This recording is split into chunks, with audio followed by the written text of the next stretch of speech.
La cigarette électronique se démocratise. Les vapoteurs ont envahi les rues et même les lieux publics. En ville, les magasins spécialisés sont multiples. Le commerce est très florissant.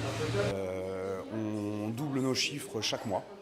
On a démarré sur des chiffres assez sympathiques pour un business qui commence. Et si certains experts proposent d'encadrer plus strictement son utilisation, les commerçants restent sereins. Plus on interdit et plus les clients se jettent sur le produit. Donc comme la cigarette traditionnelle, c'est écrit partout fumer tue et il n'y a toujours pas de baisse dans le tabac. Ces cigarettes ont déjà conquis de nombreux fumeurs pour ses aspects pratiques.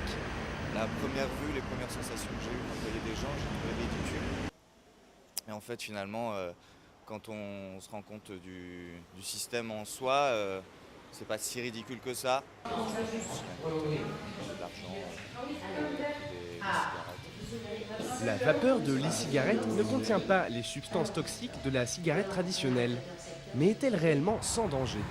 Les produits qui sont utilisés avec les cigarettes électroniques ne sont pas toujours contrôlés. Certains sont fabriqués notamment en Chine avec des conditions de fabrication qui ne sont peut-être pas suffisamment sécurisées. C'est pour ça qu'on ne peut pas conseiller à des fumeurs d'utiliser la cigarette électronique pour arrêter de fumer dans le sens où ça maintient leur comportement de fumeur. On voit maintenant de plus en plus de jeunes qui commencent à fumer avec la cigarette électronique et qui deviennent dépendants du tabac, en quelque sorte, de la nicotine, par la cigarette électronique. Certains pays, comme la Turquie, ont déjà banni la cigarette électronique. Et en France, on envisage peut-être de l'interdire des lieux publics. Alors, véritable alternative sans risque, ou comme le disent certains experts, voie d'entrée dans le tabagisme, le débat sur l'e-cigarette reste ouvert.